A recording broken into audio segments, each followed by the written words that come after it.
George Thorogood and the Destroyers first exploded onto the scene in 1973 and never looked back. For over 5 decades, millions of fans showed up, turned it up, and felt it in their bones. A raw, unapologetic blues rock sound that didn't ask for permission and didn't apologize for the noise. But here's what most people never knew. Behind the riffs, behind the records, behind the relentless touring, the real stories of this band are wilder, sadder, and more remarkable than anything written into the songs. Some found legendary status, some faced devastating loss. Some were there at the very beginning and never got the credit they deserved. And one man faced a health crisis so serious it stopped the whole machine cold. More than 50 years after forming in a small Delaware town and well past 8,000 live shows, here is the full story of George Thorogood and the Destroyers, where they came from, what happened, and where they stand in 2026. Before we start, please don't forget to subscribe. Buckle up.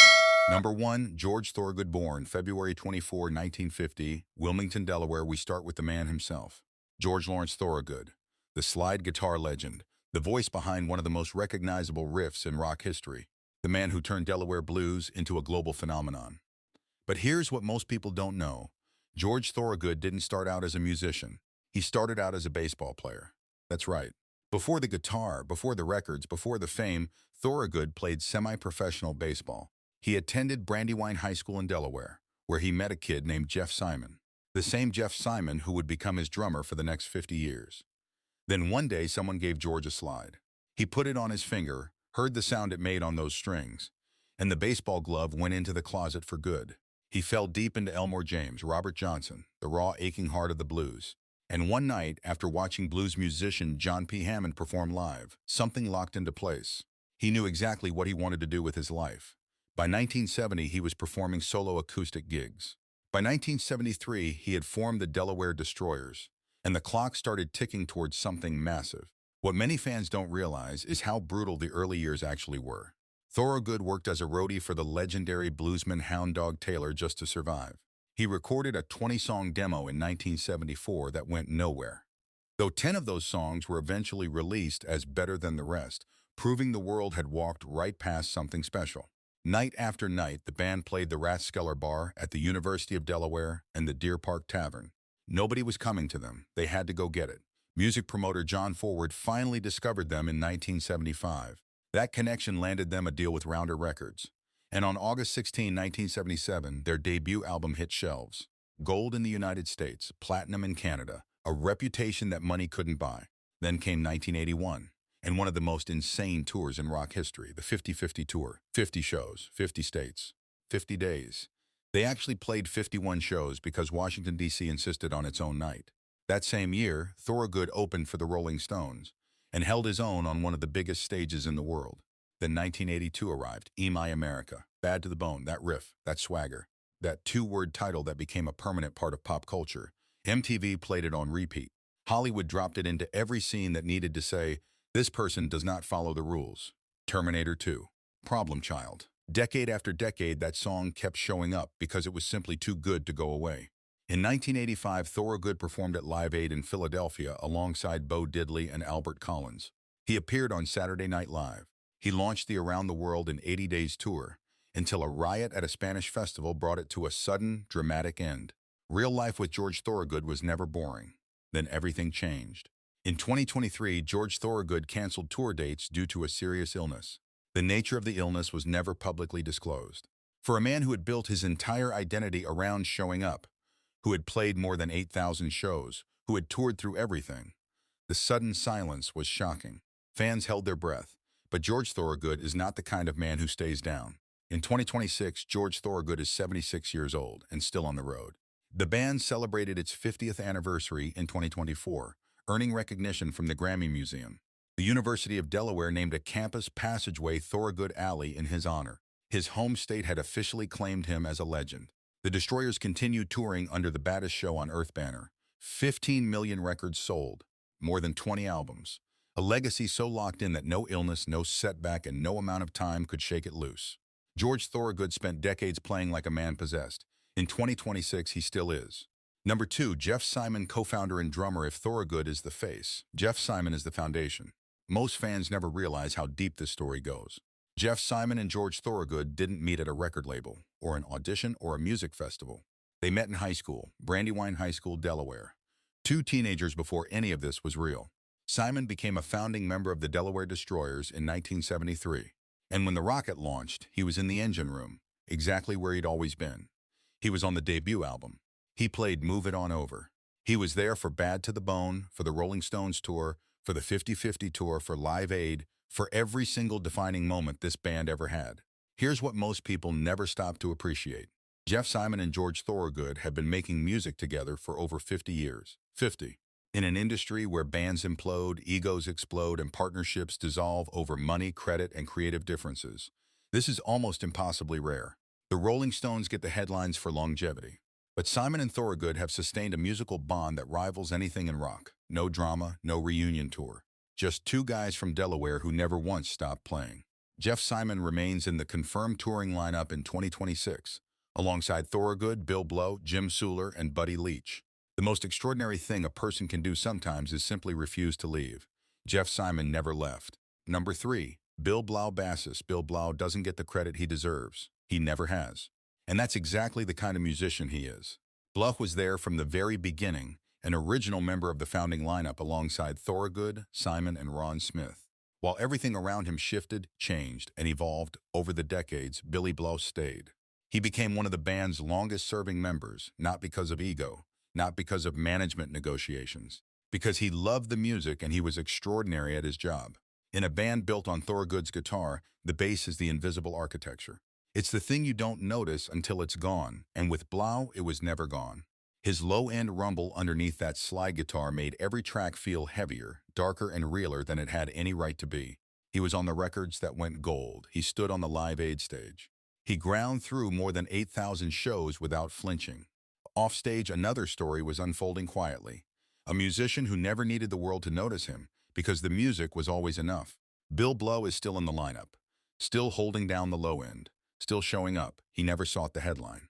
But he earned his place in the legend a long, long time ago. Number 4, Ron Roadblock Smith. Original guitarist Ron Smith was there at the very beginning. Nicknamed Roadblock, he was part of the founding lineup that built the early Destroyers sound. The raw, guitar-forward attack that got them signed to Rounder Records in the first place. But the real surprise came later. In 1980, as the band was on the verge of their commercial breakthrough, Ron Smith was out, replaced by saxophonist Hank "Hurricane" Carter.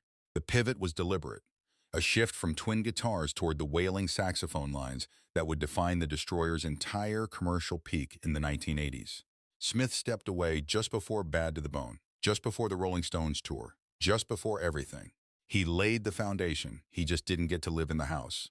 Every legend is built on groundwork that history forgets. Ron Roadblock Smith is a reminder of that. And his contribution was real, even if the world moved on without him. Number 5, Hank "Hurricane" Carter saxophonist. What happened next shocked everyone. If you heard the Destroyers in their commercial prime, the 1980s and 1990s, you didn't just hear them, you felt them. And a huge part of what you felt was Hank Carter's saxophone. The man they called Hurricane joined in 1980. He stepped into Ron Smith's chair, raised that horn, and the Destroyers were never the same again. His saxophone became the soaring, wailing counterpoint to Thorogood's grinding guitar. It elevated the band from great to singular. He was on Bad to the Bone, on the Rolling Stones tour, on Saturday Night Live, on the 50/50 tour, Live Aid, and the Around the World in 80 Days tour. Through every peak the band ever reached, Hank "Hurricane" Carter was blowing that saxophone. 23 years, countless stages, tens of thousands of miles. Carter retired from the band in 2003 after more than 2 decades. He left that saxophone sound behind in the recordings, preserved forever, a gift that kept giving. Then in September 2021, Hank "Hurricane" Carter passed away. The blues has always been music built out of loss. Elmore James, Robert Johnson. The whole tradition George Thorogood gave his life to honoring was always, at its core, about the things we carry and the things we lose. Losing Hank Carter hit the Destroyers' world with a weight that words can barely hold. In 2026, anyone who puts on those old records and hears that saxophone come soaring in, they understand, they feel it. Gone, but in every note, never forgotten. Number 6, Jim Suhler guitarist. Joined 1999. Here's where things get interesting. Jim Suhler joined the Destroyers in 1999, but before he was a Destroyer, he was a fan. He had followed this band for years, watched them work, studied their sound, absorbed everything about what made them special.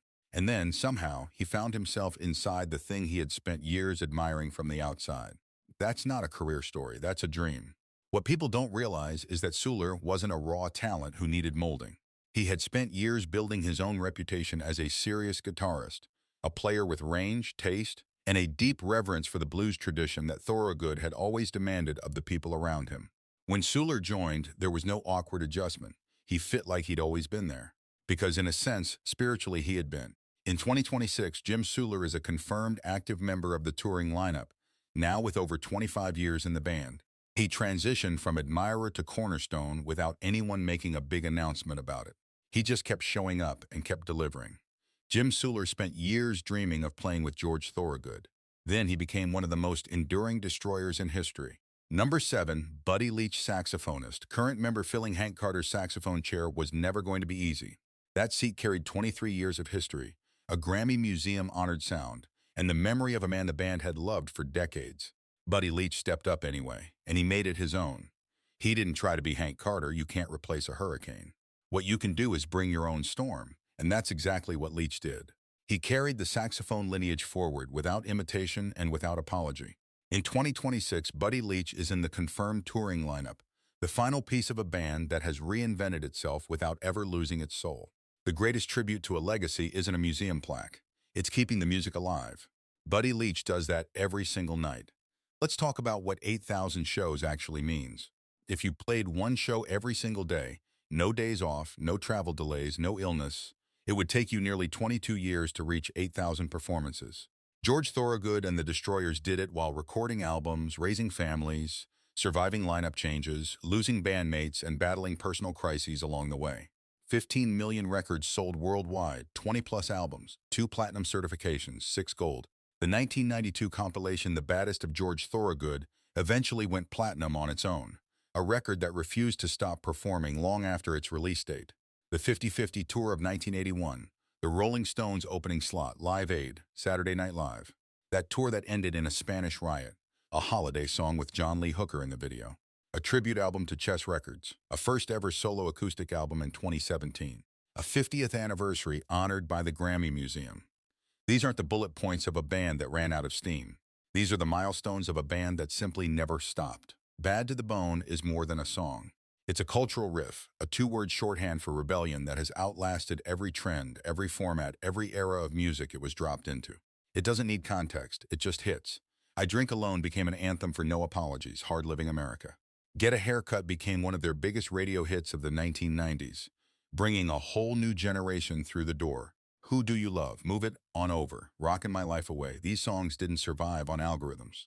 They survived because they were built out of something real. Blood, sweat, slide guitar, and 50 years of showing up. In September 2021, Hank "Hurricane" Carter passed away. 23 years of saxophone. Gone. In 2023, George Thorogood's serious illness forced the cancellation of tour dates, sending a shockwave through a fan base that had somehow convinced itself the man was bulletproof. The details stayed private, but the return to the stage said everything. They didn't retire, they reinvented. 2120 South Michigan Ave in 2011. A full-circle tribute to Chess Records, the foundation beneath the foundation. Party of One in 2017, George Thorogood alone, acoustic, back to where it all started. The Good to Be Bad 45th Anniversary Tour. The Mississippi Music Project Hall of Fame induction in 2020. The Grammy Museum honor in 2024. And through it all, the music never stopped. And those are the stories behind George Thorogood and the Destroyers. Some found fame that outlasted every era they lived through. Some faced losses no record deal could have prepared them for. Some never got the credit they deserved and showed up anyway.